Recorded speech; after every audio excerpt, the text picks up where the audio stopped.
but it wasn't really a 1.8 TC Marina. It had started life as a 1.3, and I put a 1.8 TC engine in it out of an MGB, put a cam in it, 1800 gearbox, 1300 rear axle, 1300 brakes. It went in a straight line really, really quick. Didn't stop, didn't handle, but it was reliable. So I used to alternate between the Imp and the Marina. Anyhow, sold the Marina, and I bought an Opel Senator 3 litre ex-police patrol car. That was my next car. 3 litre Senator, ex-patrol car. It was a rocket ship, automatic. Didn't know anything about autos. All I knew is you got in them, you started them, put it in drive, and you mashed your foot to the bloody floor. And that's how I used to drive it, everywhere as fast as I could go. But then I was only young, we all did it. Ended up parting that car out because it was worth more money in parts than it was as a complete car. Yeah, parted that one out. And I bought a newish car then, an 18-month-old Ford XRV. But it was a 1.6 diesel turbo XRV, and it had the whole rear quarter on the passenger side stoved in. So I bought that for £1,000, but it hadn't been registered as written off. So whilst I was straightening that out, I went back to using the Imp. Managed to straighten all the panels out. Didn't buy anything for it. What metalwork I had to do I fabricated. Painted the car in like a powder blue, a dark powder blue. Looked really cool because it was a van.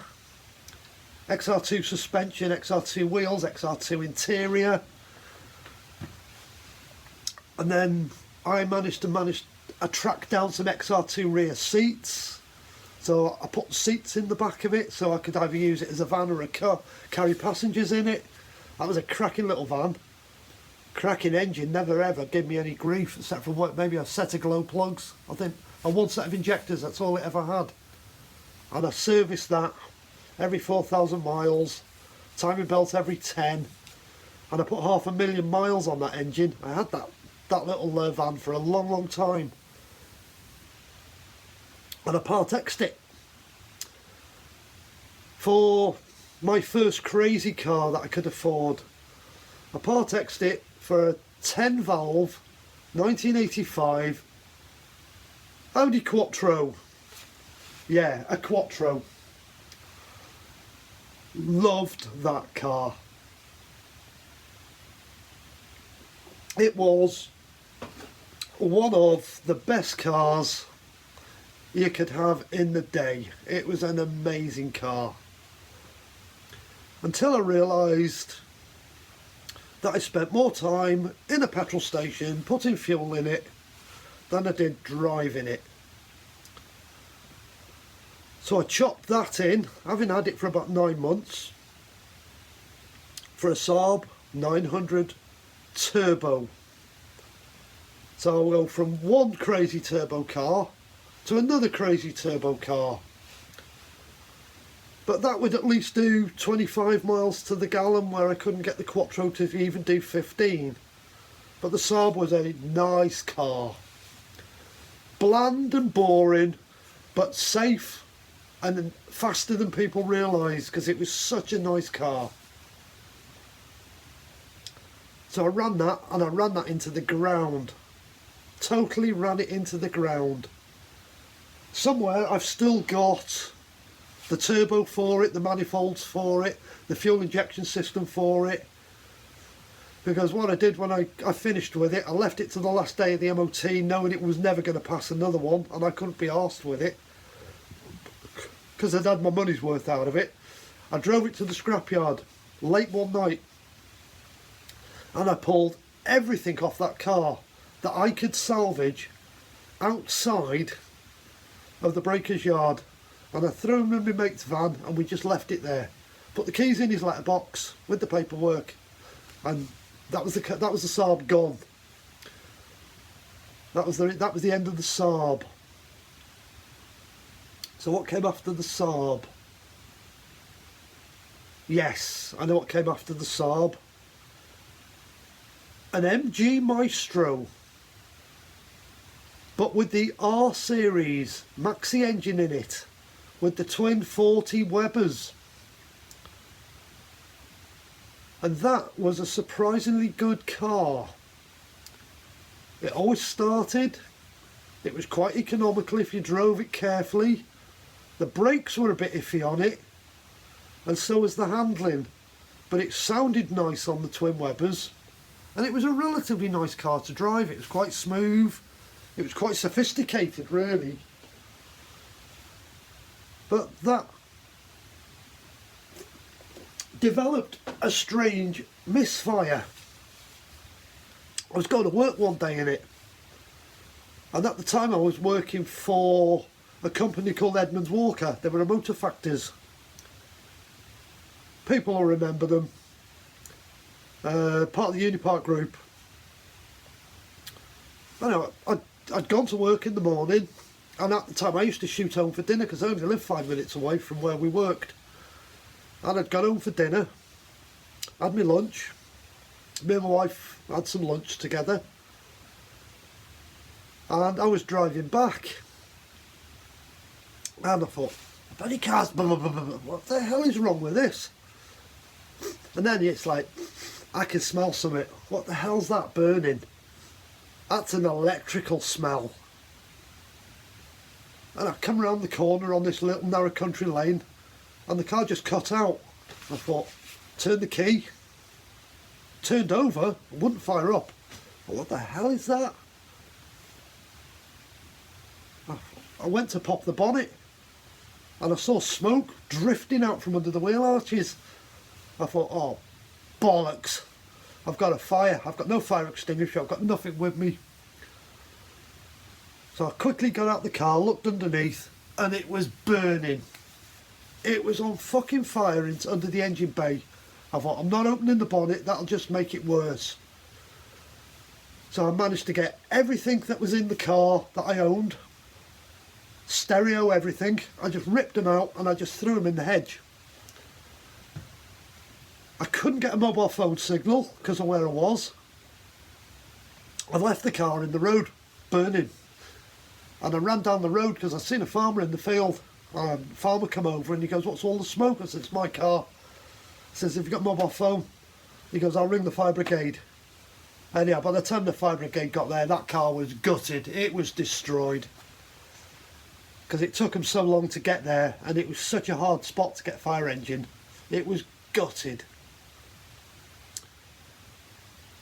So our police were there, they blocked the road, fire engine put the car out. Police said, do you want us to arrange collection of it? I said, no, I'll leave it. If you can give me a lift back down to where I live, I'll run up and see the farmer, and I'll pinch his tractor and the trailer, and I'll drag it back home, which is what I did. So that was the end of the MG Maestro. Totally destroyed it. Got more back in insurance than I paid for it, so that funded the next car. Well, funded the next car and the next motorbike. That was the point where I bought, to my wife's disgust, a ZX7RR, which wasn't very old at the time, and a really nice bike. We'll get back to the 7RR in a bit. But she'd gone on and on to me. She says, we haven't got a car now. I says, don't worry, I've got a car sorted. And I turned up in a 130R, two-door coupe Skoda, rear engine. And she went absolutely off her flipping rocker with me. Absolutely went nuts with me. I'm not getting in that. I'm not going anywhere in a Skoda.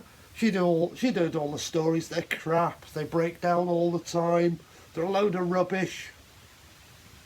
I beg to differ. That Skoda had about 12,000 miles on it when I bought it. I paid 150 quid for it because it had been parked up for nearly 3 years in a guy's garage. He'd passed away and his wife just left it in the garage, so I gave her something for it.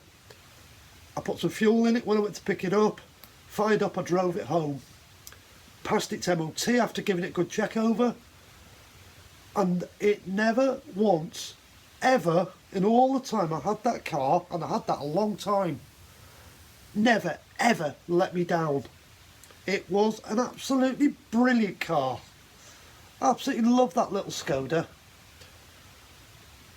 But I sold it in the end to fund another project. So the Skoda went, and I bought a Reliant kitten with a blown up engine. But the chassis was sound, all the running gear was good.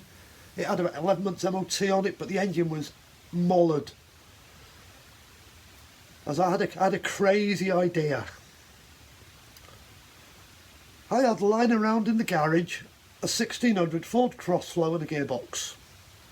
So you can imagine where the 1600 Ford Crossflow and the gearbox ended up, in the Reliant kitten. Yeah, that's where they ended up. So I had a 1600 Ford Crossflow, Ford gearbox, Reliant rear axle, homemade prop shaft, and drum brakes on every wheel. And the car was standard size tyres, everything. It looked like a Reliant kitten. Didn't sound like a Reliant kitten, but it will look like a Reliant kitten. And it was the ultimate piss people off at the traffic lights car.